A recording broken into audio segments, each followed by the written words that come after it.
Esta es Enseñanza Semanal de Iglesia.edu, una división de Universidad para Líderes, con una palabra pertinente, intencional y con contenido para el hombre de la posmodernidad. La enseñanza de hoy es factores culturales que la Iglesia debe tomar en cuenta. Bajo la serie Fuerzas que se atraen y se repelen, Iglesia y cultura. Con ustedes el maestro César Gómez. Bienvenidos, este es Iglesia.edu y es para mí una alegría poder compartir con ustedes e iniciar esta nueva serie a la que nosotros hemos llamado Fuerzas que se atraen y repelen, Iglesia y cultura. Y por supuesto, el primer tema de esta nueva serie es ¿por qué la Iglesia debe tomar en cuenta los factores culturales? Bueno, la Iglesia debe cumplir la gran comisión y en el cumplimiento de esa gran comisión nosotros somos responsables de compartir y de transmitir un evangelio que es relevante, que es pertinente a los seres humanos que conforman esta sociedad. Ese mensaje, esa misión de cumplir esta gran comisión debe tener en cuenta las necesidades, debe tener en cuenta las realidades, debe tener en cuenta lo que está pasando en la vida de los seres humanos alrededor y en las diferentes esferas de la sociedad si realmente nosotros pretendemos ser efectivos. En esta ocasión mis objetivos son los siguientes. Primero, definir qué son los factores culturales. Y número 2, vamos a dar 4 razones para tomar en cuenta los factores culturales. Cuando estamos hablando de los factores culturales, estamos hablando de la manera en que las personas hacen las cosas.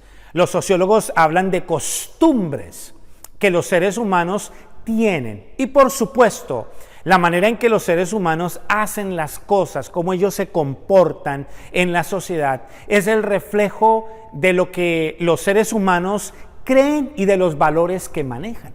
Ahora, los sociólogos afirman que estamos viviendo en una sociedad líquida, una sociedad que está cambiando constantemente, una sociedad que está acomodando los valores, una sociedad que está redefiniendo y acomodando la ética, la moral, según sus preferencias, según sus conveniencias. Y entonces, en todo esto hay elementos y factores culturales que la Iglesia tiene que tener en cuenta si realmente desea cumplir con la gran comisión. Ahora, recuerde lo siguiente, la Biblia nos enseña y nos deja bien claro que Dios se encarnó. Jesús se encarnó y habitó en medio de nosotros. Entonces, nosotros como Iglesia debemos encarnar el mensaje que predicamos. Nosotros como Iglesia debemos encarnar la gran comisión, el discipulado que llevamos a cabo, teniendo en cuenta esos factores culturales de los lugares en donde se nos permite llegar con la palabra de Dios. Entonces, la primera razón por la que la Iglesia debe tener en cuenta los factores culturales es la siguiente. Primero, la Iglesia debe tener en cuenta los factores culturales porque sus miembros tienen una cultura. Entonces, cuando estamos hablando en misiones transculturales, por ejemplo, tenemos que tener en cuenta que hay un contexto, hay un trasfondo cultural. Históricamente, sociológicamente, los pueblos a través del tiempo han establecido modos de pensar, han establecido patrones y parámetros culturales que gobiernan a las personas, que influencian los seres humanos, que determinan lo que ellos creen, que determinan su cosmovisión, su manera de hacer las cosas y su manera de vivir la vida. Entonces, los miembros de cada cultura tienen sus elementos culturales y claro, estos varían dependiendo la zona geográfica. Esto varía dependiendo de la realidad social. Por ejemplo, hay factores culturales que determinan la política, que determinan la economía, que determinan la ciencia, la educación, el arte, etcétera, etcétera. Todas estas esferas que componen la sociedad donde los seres humanos habitan. Entonces, si los miembros de la sociedad tienen una cultura, tienen una manera específica de pensar, de creer, de hacer las cosas y de comportarse, entonces el evangelio tiene que abordar esas dinámicas y esos elementos y esos factores específicamente para que ese mensaje toque su realidad, para que ese mensaje sea transformador, para que la gente se sienta identificada. Es supremamente importante. La segunda razón es que la iglesia, o la segunda razón por la que la iglesia debe tomar en cuenta los factores culturales, es para que el evangelio sea entendido en toda su dimensión. Eso es extraordinario, porque el evangelio tiene que ser pertinente. Es un problema cuando la teología que la iglesia maneja no toca la realidad. Cuando una cosa es lo que el mensaje dice y otra cosa totalmente diferente lo que el pueblo, lo que la sociedad vive y experimenta. Entonces, si queremos que el evangelio sea entendido en toda su dimensión, la iglesia tiene que tener en cuenta los factores culturales. Por ejemplo, cuando nosotros leemos ese pasaje extraordinario allá en Hechos capítulo 17, dice que el apóstol Pablo estaba en Atenas y Pablo se siente conmovido, compungido, porque la gente estaba entregada a la idolatría y Pablo predicaba en la sinagoga a los judíos y a la gente piadosa. Pero Pablo cumple este principio de tener en cuenta los elementos y los factores culturales y se va a la plaza, al lugar público a predicar. Y entonces llama la atención de los estoicos, de los filósofos, y lo llevan al Areópago, al lugar donde se reunía la gente para discutir, para hablar, porque esto era parte de la cultura del Imperio Greco-Romano. Y entonces ahí Pablo observa en medio de todos esos altares el altar al Dios no conocido.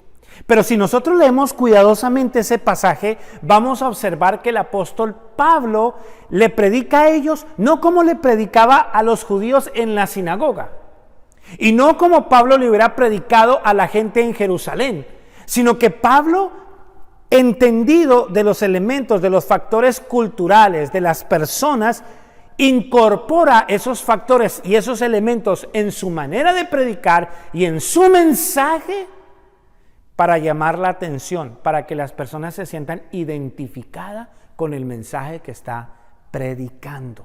Entonces, si nosotros queremos que el evangelio sea entendido en toda su dimensión, ese evangelio debe tocar las realidades. La realidad política, la realidad social, la realidad cultural, la realidad familiar, la realidad en todos los aspectos de la vida que afecta a los seres humanos. Eso es encarnar el mensaje.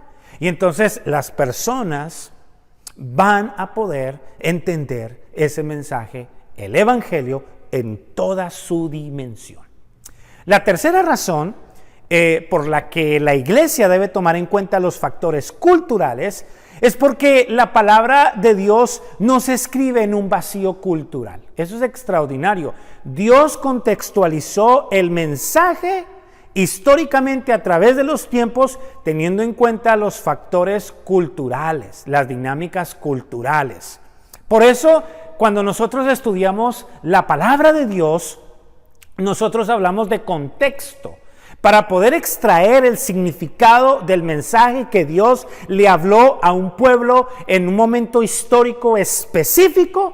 Nosotros tenemos que ir al pasado y tenemos que entender esas dinámicas políticas, religiosas, culturales, socioeconómicas, sociológicas, etcétera, etcétera, para poder entender qué fue lo que Dios le quiso decir al pueblo y qué fue lo que el pueblo entendió y qué es lo que Dios quiso abordar en momentos específicos de la historia de los diferentes pueblos a los que Dios se dirigió. Y entonces, una vez que nosotros extraemos ese mensaje y tenemos que construir un puente entre el pasado y el presente, y tenemos que actualizarlo y tenemos que quitarle ese ropaje cultural y entonces usar los elementos de la cultura actual y tener en cuenta esos factores para que a las personas a las que estamos llegando en las diferentes partes del globo puedan entender el mensaje que se está predicando.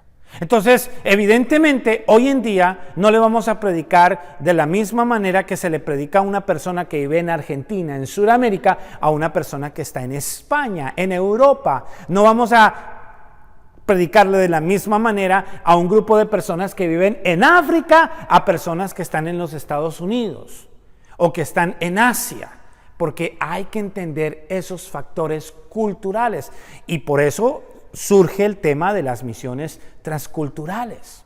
Entonces, la iglesia no puede obviar esto, y el mensaje fue escrito teniendo en cuenta esos factores culturales. Así fue que se encarnó el mensaje, y por eso tenemos no distintos mensajes, sino diferentes formas y realidades en las que la palabra de Dios fue transmitida a través de diferentes profetas, en diferentes tiempos y a diferentes pueblos. Y la iglesia tiene que tener en cuenta eso. Y finalmente, la cuarta razón es que la cuarta razón por la que la iglesia debe tomar en cuenta los factores culturales es para que el reino de Dios sea trascendente. Eso es extraordinario. Cuando nosotros leemos el Evangelio de Juan, el capítulo número 4, y nosotros observamos la conversación que tuvo Jesucristo con la mujer samaritana, nosotros vemos a Jesucristo con su ropaje, con sus factores culturales como judío, pero vemos a una mujer gentil, una mujer que según los factores culturales de los judíos era un ser humano que no merecía el perdón de Dios, pero Jesús entra a su realidad y en su mensaje aborda esa realidad.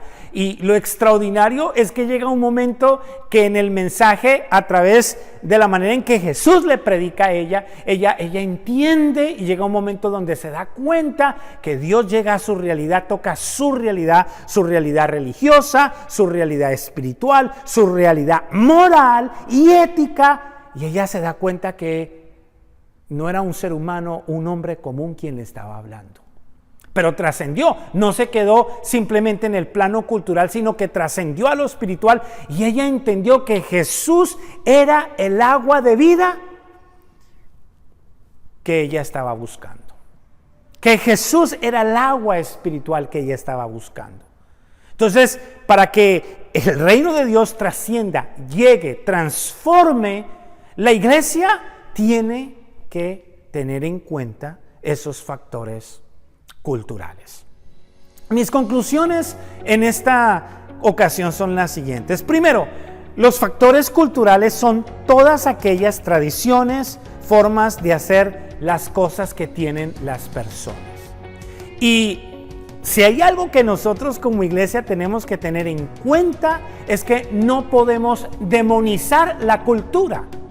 No podemos demonizar las expresiones culturales de las diferentes sociedades a las que nosotros tenemos la oportunidad de ir y compartir el Evangelio.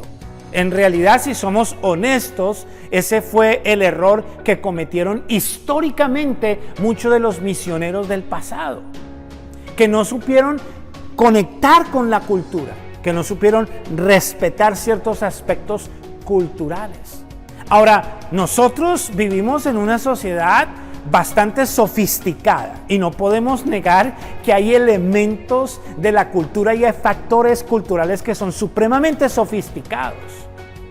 Y nosotros como iglesia tenemos que ser inteligentes en utilizar esos factores culturales para predicar el Evangelio. Entonces, es verdad que la palabra de Dios en 1 de Juan capítulo 5 versículo 19 dice que el maligno está en control del mundo. Pero la palabra mundo ahí no es la palabra geos, que es la palabra que se utiliza para hablar de la tierra, sino ahí el griego es la palabra cosmos, de donde viene la palabra cosmovisión. Entonces, ¿cuándo es que no es válido tomar esos aspectos, esos factores culturales para predicar el evangelio? Cuando estos factores culturales contradicen el mensaje, la palabra y la voluntad de Dios, cuando desvirtúan al Creador, al Dios del universo, cuando desvirtúan la obra de Jesucristo. Pero realmente la iglesia tiene que contrarrestarlos, tiene que interactuar con esos factores culturales que no van de acuerdo a la voluntad de Dios, tiene que interactuar, tiene que abordarlos y la manera de hacerlo es que la iglesia tiene que educarse, tiene que conocer, tiene que entender esos factores culturales que gobiernan, que influencian a las personas en las diferentes esferas de la sociedad y en los diferentes lugares, pero también la iglesia tiene que presentar un evangelio pertinente, relevante, que toca la realidad de la gente, pero al mismo tiempo tiene la obligación y la responsabilidad de ser ejemplo, de ser luz y de ser sal. Entonces, claro, podemos hacer uso de los factores culturales para compartir el evangelio, para llegar a las personas, sin comprometer el mensaje, sin restarle o sin desvirtuar el mensaje de la palabra de Dios. Entonces, debemos cambiar los paradigmas y la manera en que nosotros predicamos el evangelio y cumplimos con la gran comisión. Mi segunda conclusión es que cada persona tiene una cultura. Por tal razón, el evangelio debe ser cultural. Entonces, y eso nosotros lo vemos en las escrituras. Lo vemos. Y vemos que una de las personas que entendió y tuvo una cosmovisión para saber manejar esos elementos y esos factores culturales fue el apóstol Pablo. Y entonces él supo utilizar esos factores culturales para llegar a las personas, para que las personas se identificaran con el evangelio y poder llegar con un evangelio pertinente, con un evangelio encarnado, con un evangelio real. Porque las personas necesitan darse cuenta que Dios se interesa de sus necesidades, de sus realidades. No podemos limitar el evangelio y tenerlo simplemente en una esfera espiritual. No, el evangelio se encarna y el evangelio lidia, toca, contrarresta y desafía a que las personas cambien alguno de esos aspectos o de esos factores culturales que van en contra de la voluntad de Dios. Pero Dios tiene en cuenta la realidad social, política, económica, cultural, familiar de los seres humanos. Y en esa realidad, la gracia de Dios tiene el poder de transformarlos. Entonces hay que tener en cuenta eso. La tercera conclusión que yo tengo en esta ocasión es que la misma Biblia fue escrita dentro de una cultura. Y entonces nosotros no podemos adjudicarle a la generación actual el ropaje cultural del pasado. No, no se trata de eso. Entonces no podemos tampoco espiritualizar elementos de la cultura. No podemos hacerlo, no podemos sacramentizar ninguna cultura, porque la cultura es una expresión humana. Pero estos elementos se utilizan para llegar a ellos. Entonces, hoy en día, si nosotros queremos ser relevantes, pertinentes, si nosotros queremos que las personas nos pongan atención, entonces tenemos que utilizar y tenemos que entender cuál es el ropaje actual. Y utilizar ese ropaje actual, que en algunos casos es sofisticado, y utilizar eso para compartir el evangelio, para llegar a las personas en los diferentes países, en las diferentes sociedades y en las diferentes realidades. Y por eso usted, pastor, dependiendo del lugar donde usted está, usted tiene que estar al tanto de los factores culturales que influencian la comunidad de personas a las que usted quiere alcanzar con el evangelio. Y su mensaje debe ser pertinente, debe ser relevante, debe ser actualizado para poder cumplir la gran comisión. Y finalmente, mi última conclusión es que solamente un evangelio puede ser trascendente. De nuevo, vuelvo a esa historia de la mujer samaritana. Lo extraordinario es que cuando esa mujer termina la conversación con Jesús, sale a contarle a todas las personas de su pueblo o del lugar donde ella vivía lo que había sucedido. Y le dije, yo creo que este es un profeta, yo creo que este es un hombre de Dios. Y dice que toda la gente fue a donde Jesús, toda la gente de aquel lugar. Porque el Evangelio, cuando toca la realidad de los seres humanos, cuando el Evangelio se identifica con las necesidades, con las situaciones del ser humano y presenta esa gracia, esa misericordia, ese perdón y presenta ese mensaje transformador de los seres humanos, y los seres humanos tienen la oportunidad de darse cuenta de esa perla hermosa llamado Evangelio, no tienen otra opción que arrepentirse de sus pecados y abrazar el mensaje de salvación. Y nosotros como iglesia muchas veces hacemos las cosas con muy buenas intenciones, pero con muy mala puntería. Y no se trata de no tener el deseo y de no tener el compromiso, pero creo que a veces fallamos en no tener en cuenta estos factores culturales para interactuar con las personas, para comunicarles el Evangelio. Así que espero que esta reflexión haya sido de ayuda para usted, pastor, para usted, líder, para usted, hermano o hermana que nos está viendo, y entonces se dé la oportunidad de hacer un análisis y una evaluación, de entender y de investigar y de mirar cuáles son esos factores culturales del lugar donde usted está haciendo ministerio. Y posiblemente al tener en cuenta esos factores podamos ser más efectivos en la misión que Dios nos ha encomendado de ir y predicar el Evangelio y hacer discípulos en todas las naciones. Ha sido un gusto compartir con ustedes. Que Dios los bendiga. Si quieres tener acceso gratuito a todas nuestras series, trailers, videos promocionales y otros materiales, te invitamos a que te hagas miembro de iglesia.edu. Puedes hacerlo a través de las redes sociales o escribiéndonos a iglesia@universidadparalíderes.com. Podrás usar todo este material en tu iglesia o ministerio y participar de las reuniones trimestrales de pastores y líderes.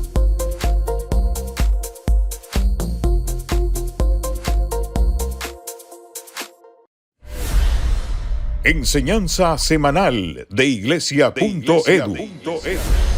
Nuestra próxima enseñanza será El por qué la iglesia es una contracultura. La existencia humana no tiene sentido, no tiene valor. Eso es un antidios completo. Y la filosofía en boga, el relativismo que niega los absolutos. Esa es una cultura porque se opone a los pensamientos filosóficos que eliminan a Dios de la ecuación. Somos una religión exclusiva y todo aquello que no gira alrededor de esa ecuación es falso. La palabra de Dios nos habla de amar al enemigo, de servir al prójimo, de ayudar a la viuda, al menesteroso. Este es el mensaje del Evangelio.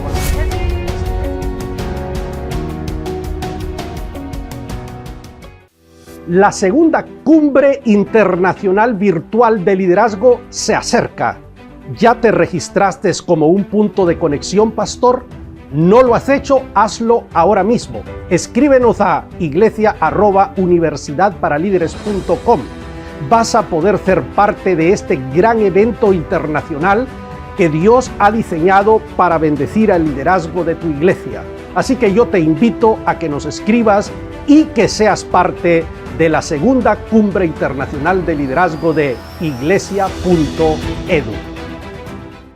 Esta ha sido Enseñanza Semanal de iglesia.edu, una división de Universidad para Líderes. Te invitamos a que compartas con tus amigos esta enseñanza.